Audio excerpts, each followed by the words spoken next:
السلام عليكم. اليوم غادي نقدم لكم حلوه ديال العيد. اول حاجه غادي نضيف 250 غرام ديال الزبده مارغرين بدرجه الحراره ديال المطبخ.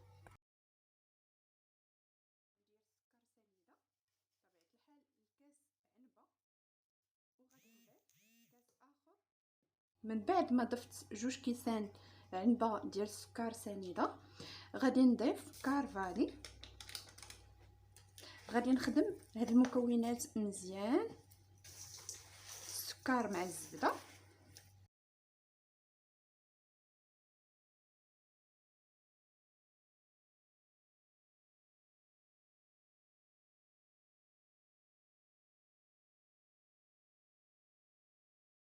من بعد ما عركت الزبده كيف ما كتشوفوا ولات بوماد، غادي نضيف 2 كيسان ديال العنبه ديال الزيت.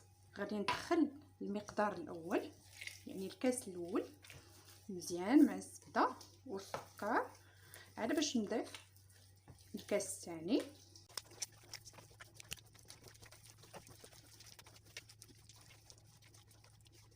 من بعد غادي نضيف الكاس الثاني.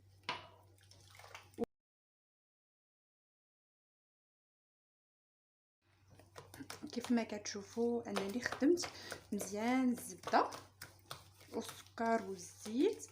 هذه المرحله مهمه جدا.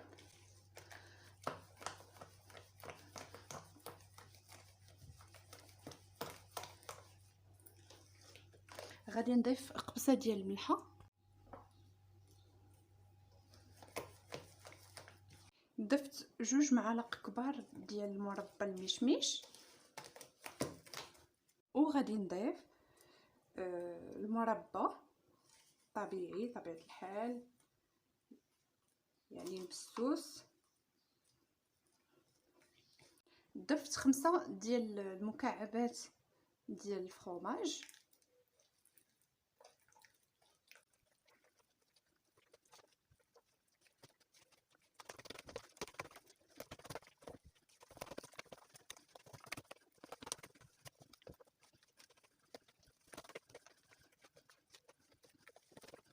من بعد غادي نضيف دقيق بشويه بشويه.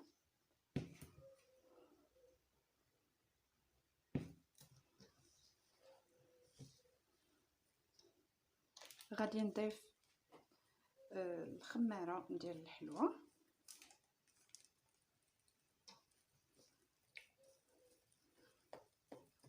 وانا كنضيف الدقيق.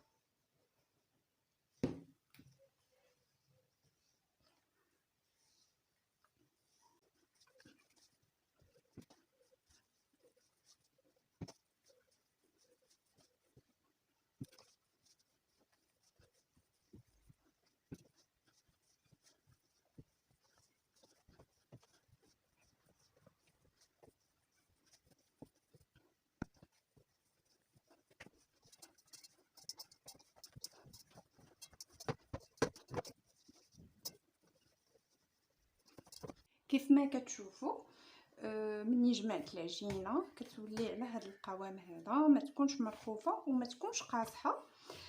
غادي نبدا كنشكل فيها ان شاء الله. غادي نقسمها كيف ما كتشوفوا.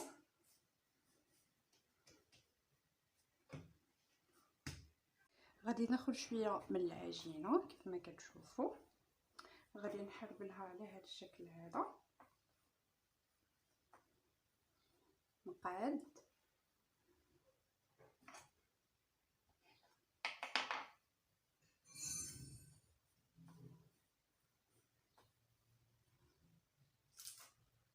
غادي ناخذ القياس الاولين اللي درت وغادي نقطعها على هذا الشكل هذا.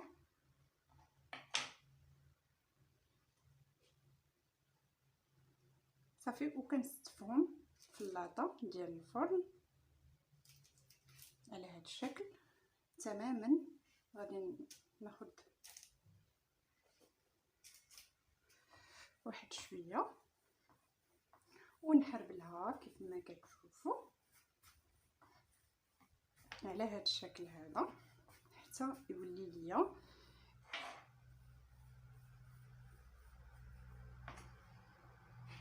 ونقطعهم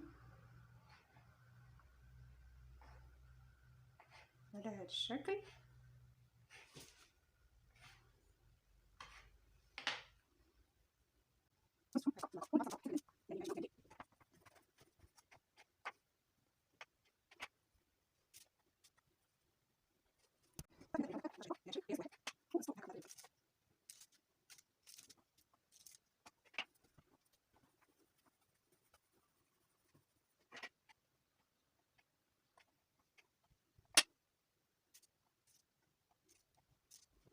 من بعد ما ساليت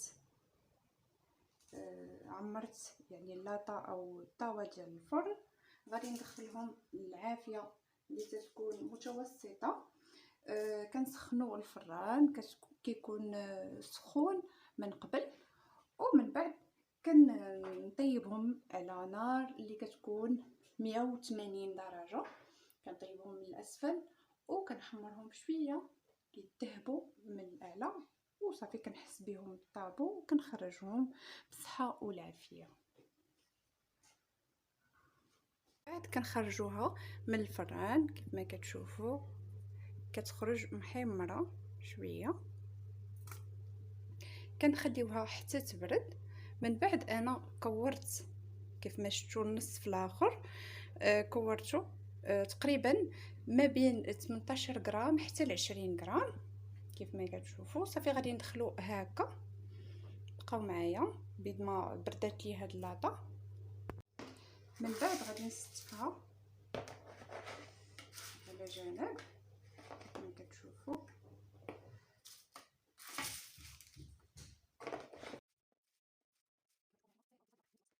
كيف ما كتشوفوا ان هاد الحلوى سهله واقتصاديه في نفس الوقت.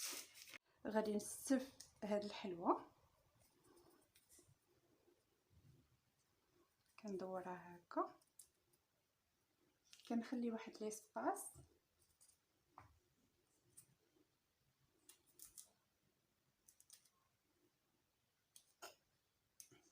كيف ما كتشوفوا انني يعني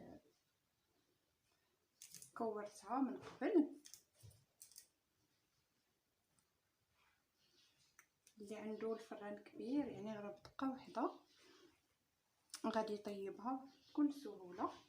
انا عندي هذا ديال الضوء ما سمحليش باش نطيبهم، ماشي اشكال الا درتهم هنا في الجنب لانهم هما مخدومين بالزبده وما كيتلصقوش. صافي وغادي ندخلهم حتى هما بنفس الكيفيه. غادي ندخلهم على نار 150 وكنخليهم من الفوق ومن التحت حتى كيتحمروا ونعاودوا عاوتاني نخرجوهم. من بعد ما خرجت الحليوات هكا من الفران غادي نبدا ان شاء الله دابا الفينيسيون. قبل من ذلك غادي نخليهم حتى يبردوا على جنب عاد باش غادي نبدا كنفيني فيهم. سبق لي وذوبت الشوكولا كيف ما كتشوفوا في حمام مريم. كنضيف هاد الحلوى اللي كورتها معاكم بحال هكا، وغادي نضيفها على الكوك مباشره. غادي نوضع فوق منها الكوك هكا ونحطها على جنب.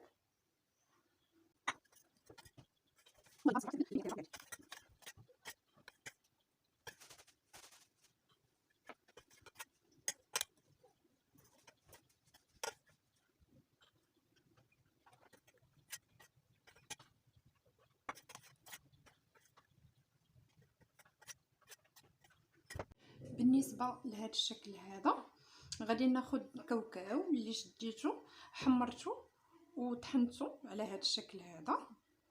عندي الشوكولا اللي ذوبتها في حمام مريم وضفت عليها شويه ديال الزيت باش خفافت لي هكا. صافي. وغادي ناخذ هاد الحليوات ديالي، غادي نغطسهم في الشوكولا كيف ما كتشوفوا، شوكولا نوار، وغادي نوضعهم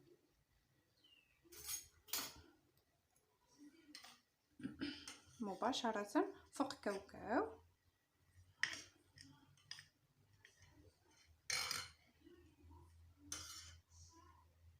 كنوضعهم على جانب. غادي نبقى مستمره حتى غادي نكمل هاد الكميه كامله اللي عندي.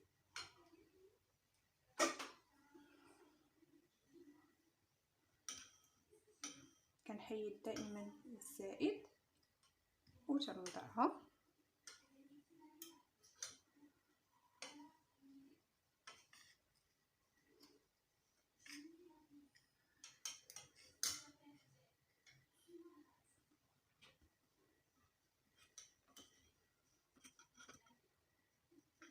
كنبقى مستمره حتى نكمل الكميه كامله اللي عندي.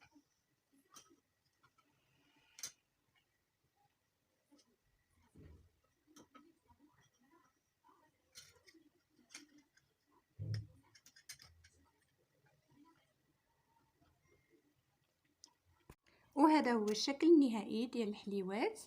كيف ما شفتوا ب 250 غرام ديال الزبده مارغرين خرجنا هاد الكميه تبارك الله ديال الحلوى.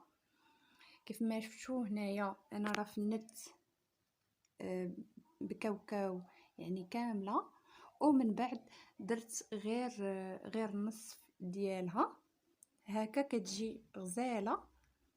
كنتمنى ان شاء الله تنال اعجابكم ورضاكم، وحتى نتوما تجربوها.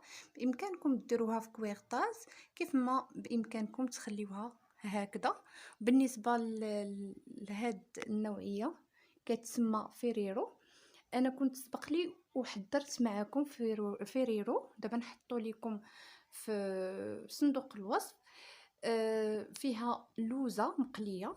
هنا خليتها هكذا يعني على طبيعتها، وفنتها كيف ما شفتوا بالكوك. كتجي رائعه. يعني تقدروا ديروها في كويغطاس، وتقدروا تخليوها كيف ما خليتها انا هكذا سامبل.